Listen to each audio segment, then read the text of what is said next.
आपके भाई, आप उनके नाम पे सारी चीज़ें वो आपकी थोड़ी हैं। लेकिन जी जब आप मुल्क की दौलत को निकाल के बाहर बेच दें, आपने असल में जो दुनिया के अंदर ग्लोबलाइजेशन का तस्वर है, ये तो इन दो लोगों के लिए, वो अवाम के लिए नहीं है, वो इन लोगों के लिए है।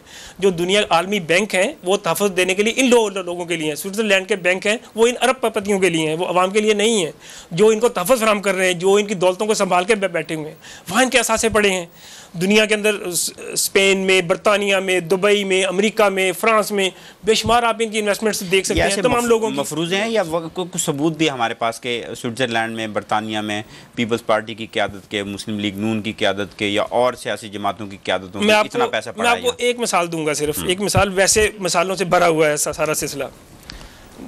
ये जो नवाज शरीफ साहब के साहबजादे हैं जी, इनके बारे में कहा जा रहा है कि ये यहाँ पे पाकिस्तान की हसन नवाज या हुसैन नवाज? हुसैन नवाज जी, ये यहाँ पे बरतानिया के अंदर इस वक्त $500 बिलियन से ज़ायद की प्रॉपर्टी इन्वेस्टमेंट चला रहे हैं, जो कि इस वक्त यहाँ पे मतलब ये बात रिकॉर्ड पे आई है। अब इनके बारे में सवाल किया गया था, एक जो है शायद वो कैप्टन सफ्दर से एक टीवी प्रोग्राम में सवाल किया गया था। उन्होंने कहा था जी उन्होंने छोटे का कारोबार एक प्रॉपर्टी से स्टार्ट किया था, अल्लाह ने उनके कारोबार में बरकत इतनी दी कि वो चंद सालों के अंदर अरबपति हो गए। $500 बिलियन के असासों के मालिक हैं वो जी। ये एक अपने तौर पे मतलब कैप्टन सफदर ने उन्होंने तस्दीक की इस बात की कि वो है, लेकिन अल्लाह ने बरकत दी है उसमें। अब ये असासे कहाँ से आए? अच्छा, ये जो बातें आपके इल्म में हैं, ये जो मालूमात आप तक पहुँची हैं, अगर मुसद्दिक़ा हैं ये नहीं हैं, तो क्या ये मुस्लिम लीग नून के कारकुन हैं जो अपनी क़यादत के झंडे उठाए फिरते हैं, इनको ये सब कुछ नज़र नहीं आता कि हमारी क़यादत क्या कर रही है और हम जो है उनके लिए? मैंने इस बारे में एक दफ़ा पहले बात की थी कि पाकिस्तान के हालात के हवाले से इस वक्त पाकिस्तान की जो सियासी क़यादत मौजूद है, इसमें इक़्तिदार में या बाहर, उनके अपने मफादात हैं पाकिस्तान की सियासत के हवाले से, मुआशी हैं, सियासी हैं, कुछ और तरह के सिलसिले उनके हैं, चौधरी दादारी है, अपने इलाकों का असर रसूख है। लेकिन कारकुन, उनके ऊपर जो जिम्मेदारी आयद होती है वो नहीं निभा रहे। कारकुन जिनका कोई इंटरेस्ट नहीं है, मैं समझता हूँ जब हुकूमतें इक़्तिदार में आ जाती हैं, ये कारकुन उन ओहदेदारों के जो कि वज़ीर हो जाते हैं या एडवाइज़र हो जाते हैं या किसी आला ओहदों पे पहुँच जाते हैं, ये उनके पीछे फिर रहते हैं, वो उनको पहचानते भी नहीं। मुझे इस बात की हैरानगी होती है कि कारकुन फिर भी उन लोगों के मुआशी मफादात के तहफ़्फ़ुज़ के लिए जगह जगह उनकी ये उनके वकील बने हुए हैं और जगह जगह उनकी वकालत करते फिर रहे हैं। ये एक अफसोसनाक बात है। कारकुनों को ये बात समझनी चाहिए और उनको इनके मुआशी इंटरेस्ट के वकील इनको उसकी वकालत की ज़रूरत नहीं है।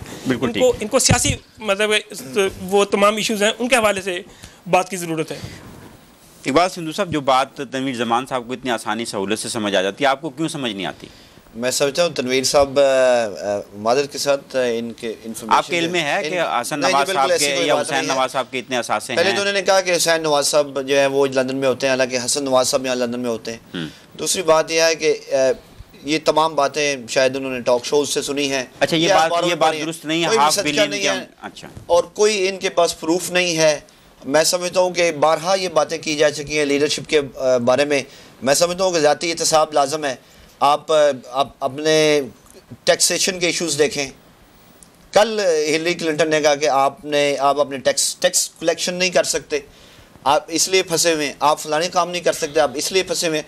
ये शख्सियात को लेकर, बड़ी शख्सियात को लेकर, मियाँ मोहम्मद नवाज शरीफ जैसे लोगों का नाम लेकर आप इस किस्म की गुफ्तगू जो है बिल्कुल गैर मुनासिब है। मैं इसे टोटली रिजेक्ट करूंगा। और तनवीर साहब हमारे भाई हैं, इनकी इन्फॉर्मेशन नहीं है। यानी आप कहना ये चाह रहे हैं कि तनवीर ज़मान साहब ने ये कहा है कि नवाज शरीफ साहब पाकिस्तान के अमीर तरीन लोगों में शामिल नहीं हैं।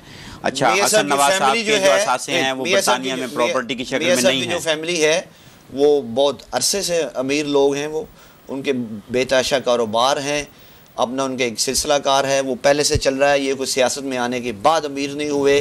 ठीक, आप उनके तौर तवार पहले भी वैसे थे, अब भी वैसे। मैं समझता हूँ कि यहाँ शख्सियात को डिस्कस करने के बजाय कोई इश्यूज़ का हाल तनवीर साहब बताएँ। और मुझे नहीं पता ये कौन सी पार्टी से इनका ताल्लुक़ है, बल ये जो एक्सपीरियंसेस बना रहे हैं ये भी इन्होंने शायद कहीं से सुने हैं। बहुत सारे लोग अपनी पार्टीज़ में राइट बात भी करते हैं, बहुत सारे लोग अपने पार्टीज़ में बुरी बात भी करते हैं। मैं समझता हूँ कि आजकल मोरालिटी एक इशू बन गया है और मॉरल्स पे लोग जज हो रहे हैं। आप पार्टी की पॉलिसीज़ पे नहीं चल सकते, आप गलत लीडरशिप की गलत पॉलिसीज़ को बिल्कुल फॉलो नहीं करना चाहिए और उस पर इख्तलाफ राय होना चाहिए विद इन पार्टी, बुरा लगे या अच्छा लगे। मैं समझता हूँ कि ये जमहूरियत का एक हुस्न है जो हमें अब मज़ीद एलेबरेट होता जा रहा है और पार्टियों में एक जमहूरियत का सिलसिला बनता जा रहा है। बिल्कुल ठीक। नाज़रीन मोहतरम, प्रोग्राम जारी रहेगा और हमारे मेहमान भी यहाँ मौजूद रहेंगे। इनसे पाकिस्तान के मुस्तकबिल के तनाजुर में गुफ्तगू भी जारी रहेगी, लेकिन एक छोटी